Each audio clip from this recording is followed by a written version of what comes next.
Opa, fala pessoal, baita oportunidade que surgiu nos fundos imobiliários, porque a taxa Selic caiu, você já deve ter visto essa notícia que a rota da Selic agora está para baixo. Era 13,75 e agora está 13,25. Mas eu quero compartilhar com você essa notícia aqui. Os fundos imobiliários têm, em média, um potencial de retorno de 25% quando acontece esse ciclo de queda da taxa de juros. Isso ali no curtíssimo prazo.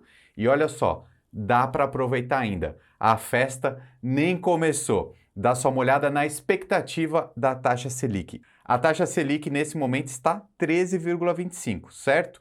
Mas o Boletim Focus, que é essa expectativa média do mercado, já diz que a expectativa para o final de 2023 será 12%, ou seja, já uma queda.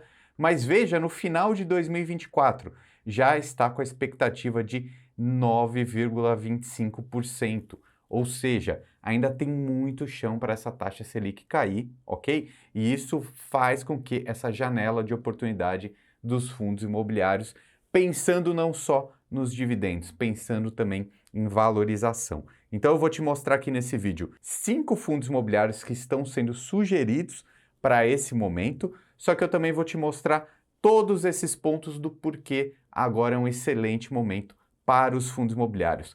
3 pontos importantes: crescimento, ganho real e também os dividendos. Olha só, eu consegui esse estudo que eu já estou compartilhando aqui na tela. Primeiro ponto então, valorização. O que a gente vê? Essa linha cinza é a taxa Selic e essa linha amarela é o IFIX, a média dos principais fundos imobiliários aqui do Brasil. Então a gente vê claramente que em todos os ciclos de queda da taxa Selic, que aconteceu lá em 2011, que aconteceu também em 2016 e vai começar a acontecer agora em 2023, Selic cai, os fundos imobiliários sobem. Está aqui a setinha vermelha mostrando isso e até quero compartilhar em números aqui com vocês também, tá? Ó, vamos olhar aqui com calma. Lá em agosto de 2011, a taxa Selic estava em 12% ao ano. No final ali de outubro de 2012, essa taxa Selic caiu para 7,25%. O IFIX estava cotado naquele momento a 1.089 pontos, no final do ciclo, então, 1.537 pontos. Teve essa alta, essa valorização de 41%.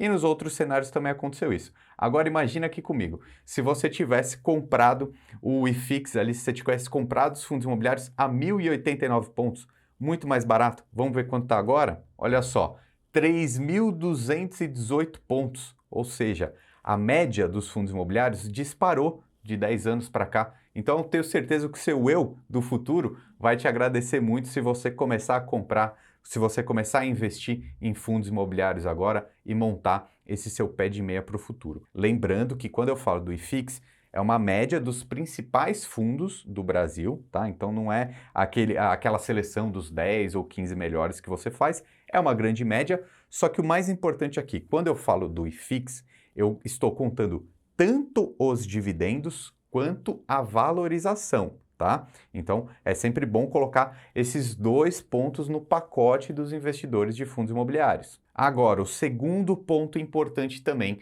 é a gente pensar no ganho real. Que é isso? É superar a inflação. Tenho mais um gráfico aqui para te mostrar que essa é a ideia dos fundos imobiliários. Veja, a gente não deve comparar muitos fundos imobiliários só com a taxa Selic, a gente deve comparar com a taxa de juros reais que a gente consegue ver através do título do Tesouro Direto 2035, por exemplo, a NTNB. Por quê? Um título do Tesouro IPCA paga a inflação do período mais um valor pré-acordado.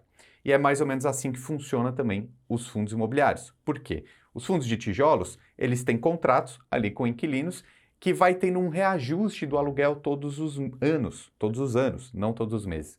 Mas uma vez por ano aí tem um reajuste de aluguel. Ou seja, esse dividendo que cai na conta, ele já vai sendo reajustado pela inflação, tá? E os fundos de papéis também têm contratos atrelados a índices de inflação ou a taxa Selic. Ou seja, a gente costuma usar, então, como você está vendo aqui no gráfico, esse título do Tesouro IPCA, por exemplo, que paga 5,3 mais a inflação E aí a gente olha a média dos dividendos que os fundos imobiliários pagam, 10,9, e aí a gente já deduz que é acima da inflação, justamente por causa desses reajustes.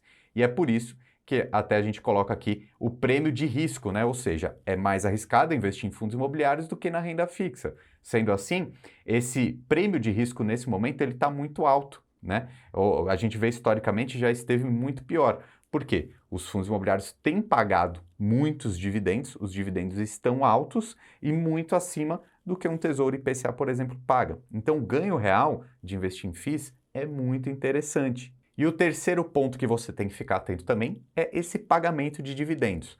Mais um gráfico aqui na tela. Veja que se você investe no investimento ali que renda a taxa Selic, você tem que pagar imposto de renda, né? Então, você teria um retorno de 9,6, só que teria que pagar o IR de 2,8. Muito mais do que se você tivesse um imóvel e estivesse alugando ele, né? Que você ganharia 4,3 e teria que pagar 1,4 de imposto. Olha só o dividendo médio dos tijolos, fundos imobiliários de tijolos, 9,3. Veja, não estou contando a valorização aqui, só o dividendo.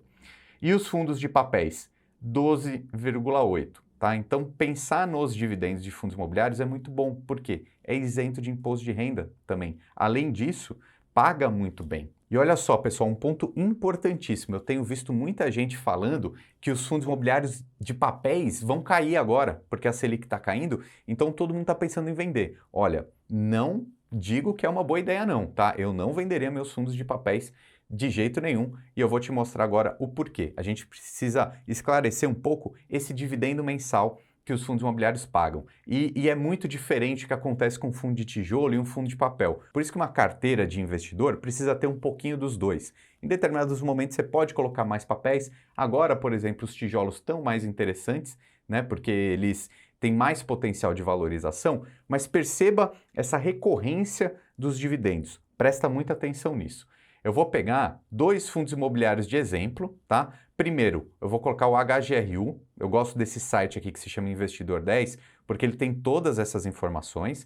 Só que eu quero ir nessa parte aqui de dividendos. Olha só, dá uma olhada nesse gráfico aqui. Ele parece um reloginho, né? Paga quase sempre igual, muito previsível. De vez em quando paga um valor extraordinário. HGRU é um fundo de tijolo. Tá? É de renda urbana. Então ele tem muitas lojas, supermercados, instituições de ensino urbano, tá?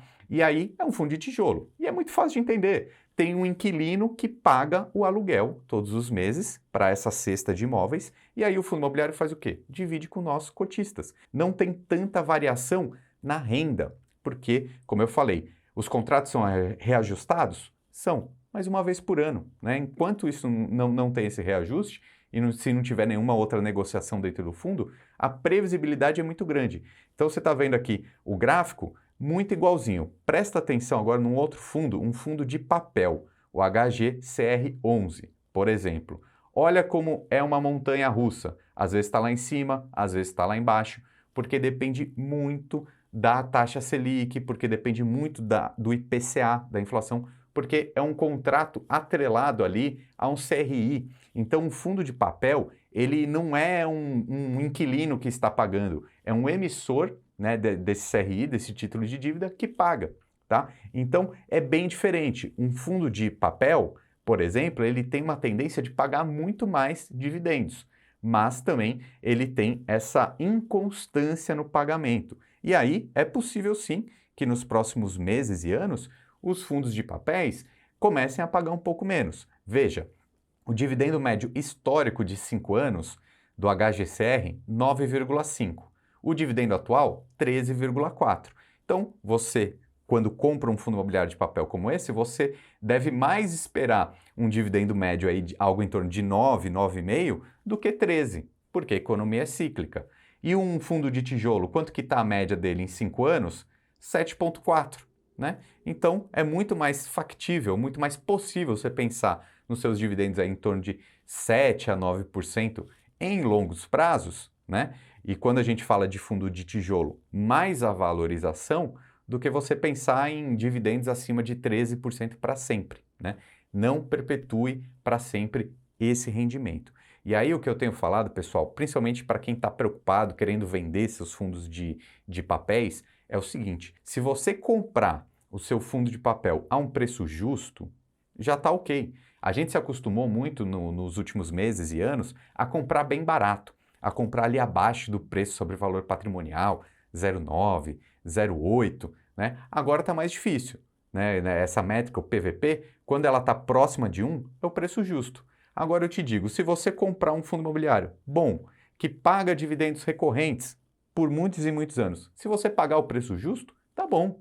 Não é porque está chegando ali em 1 que você tem que vender, né? Vamos ver, por exemplo, quanto que está o HGCR hoje? 1,03. Está bem próximo do valor justo, né? Então você está comprando uma máquina de te gerar dividendos todos os meses por um preço ok. Tá certo, se tiver acima de 1,10 aqui o PVP, aí eu já acho que está caro. Se estiver acima de 1,5, também já é um sinal de alerta. Se você encontrar fundos imobiliários bons a 0,9, 0,95, excelente. Então, se todo mundo começar a vender fundo de papel e ficar mais barato, aí sim é hora de comprar também, né? Por isso que essa carteira com tijolos e papéis é o que faz mais sentido. E agora, a lista dos 5 fundos imobiliários mais recomendados para esse momento. Já compartilho aí na tela para vocês. Se você quiser dar um pause aqui e ver os detalhes, quem está recomendando, o mais recomendado nesse momento é o BRCO 11. E aí eu faço 2 destaques importantes. O primeiro e o segundo lugar aqui dos mais recomendados, fundos de logísticas, ou seja, tijolos. Depois a gente tem o HGCR e o KNCR, ou seja, 2 fundos de papéis para você ver que ainda faz sentido sim investir em fundos de papéis também. E o HGRU. Então a gente tem 3 fundos de tijolos e 2 de papéis. De repente, nesse momento, até faz sentido fazer novos aportes ali, aumentar um pouquinho a participação em tijolos, mas não precisa deixar de comprar os fundos de papéis, não, tá bom? Inclusive, para você investir, comprar os fundos imobiliários, você precisa ter conta aberta numa corretora de valores e eu recomendo e utilizo a Toro Investimentos, tá? Eu fico bem feliz de compartilhar com vocês, mas eu tenho uma parceria lá com eles que é bem legal, tá? Se você entrar nesse link que eu vou deixar aqui na descrição e você abrir conta lá na Toro, você ganha algumas recompensas, como eu estou colocando aí na tela, ó. O meu livro, o Lucro FC, você faz parte de um grupo VIP também, que é só dessas pessoas que têm esse atendimento exclusivo com esses benefícios da conta que eles têm lá. Que é isso? Quem consegue investir mais de 100 mil reais lá dentro do primeiro mês, né, ou seja, você faz uma transferência de custódia de outra corretora para essa, você tem vários benefícios, como por exemplo, um assessor exclusivo, análise de portfólio, atendimento prioritário, enfim. Pega esse link que está aqui na descrição, abra sua conta lá, porque é uma corretora super segura, faz parte do Grupo Santander, já tenho parceria com eles há mais de 2 anos, o pessoal lá é muito bom e é super taxa zero, né? É super fácil de usar também, beleza? Pega o seu link aí e você consegue ter todos esses benefícios, inclusive esse meu livro aqui, que eu vou mandar pelos correios para sua casa de presente. E muito obrigado para você que ficou até aqui o final desse vídeo, pode contar comigo sempre. Meu nome é Ricardo Natali e seja muito bem-vindo aqui ao nosso time, o time do canal Lucro FC. Um abraço e até mais.